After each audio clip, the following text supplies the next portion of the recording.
Hello, in this video we're going to be talking about the spinal nerve pathways, so let's not waste any of your time. Let's get right to it.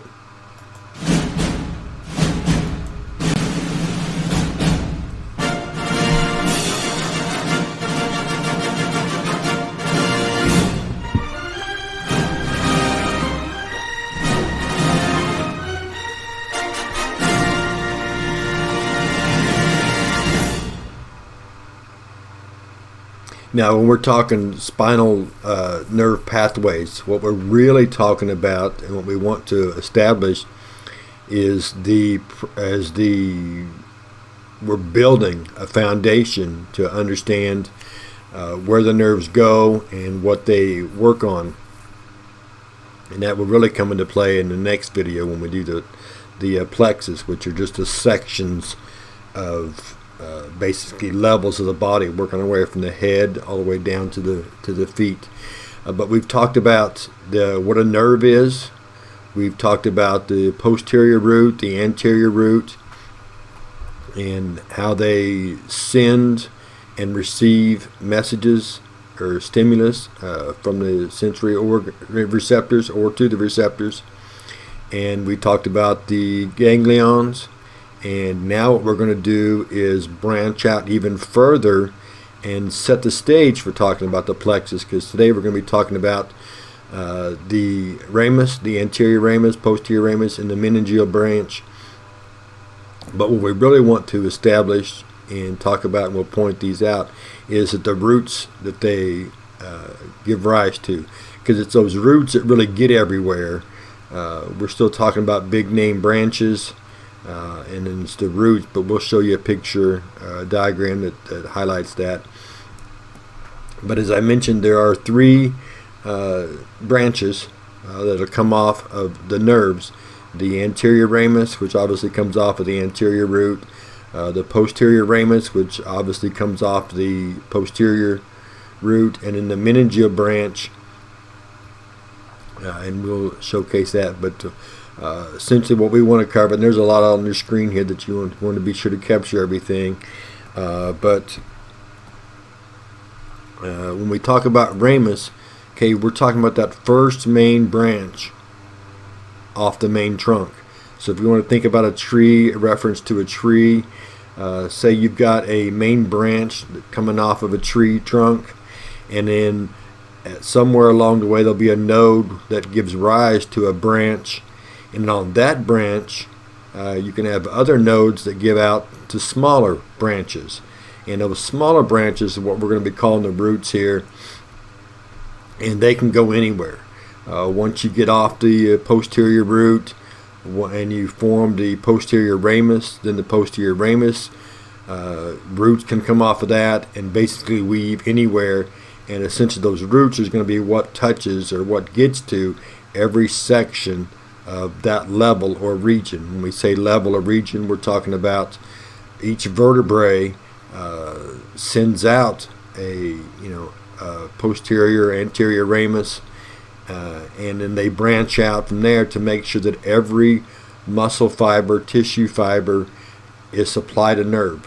The word innervate, you'll see there on the screen a couple of times.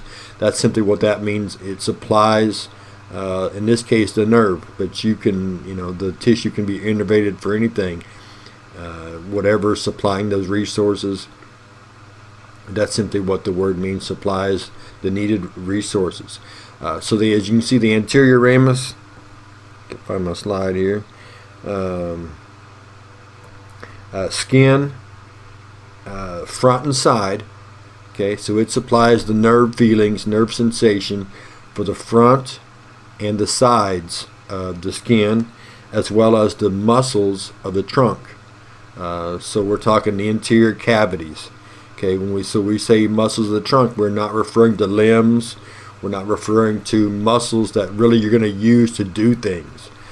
These are muscles, interior muscles, like a diaphragm that separates the abdominal and the thoracic cavity.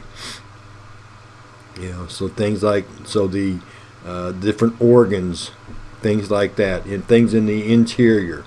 The posterior ramus, okay, is what supplies the nerves for the muscles that actually do work, your biceps, triceps, hamstring, quads, all that kind of stuff. The ones that actually are doing something, as well as the skin on the back. And you can again see all that on the screen. I'm just highlighting the important stuff. The meningeal branch, that one, comes off of the main branches and it kind of weaves its way back into the vertebrae and supplies the nerves for the meningeal branches, the dura mater, pia mater, arachnoid mater, and everything inside of there. So when you are feeling a pinched nerve, or when you're feeling, your vertebrae hurts because just it's out of whack, or you got to go see a chiropractor, it's that meningeal branch is letting you know that, for good or for bad.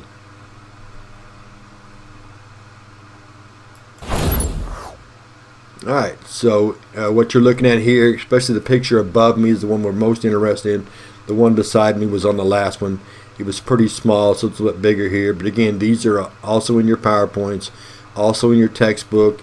So if you're looking at them and they're like, okay, not very big, not big enough to see, just hit the pause button, grab the textbook, grab the PowerPoint, and then you can make them as large as you need them to.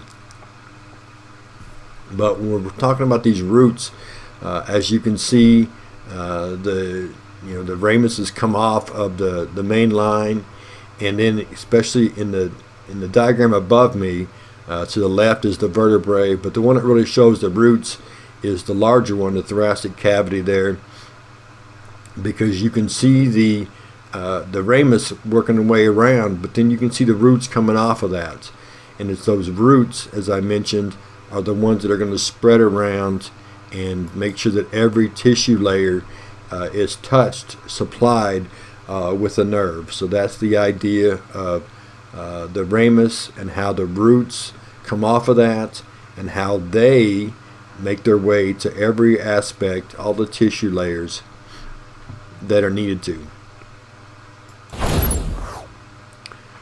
Well, that's our video over the pathways. When we come back together next time, we're going to talk about the nerve plexus. We'll see you then.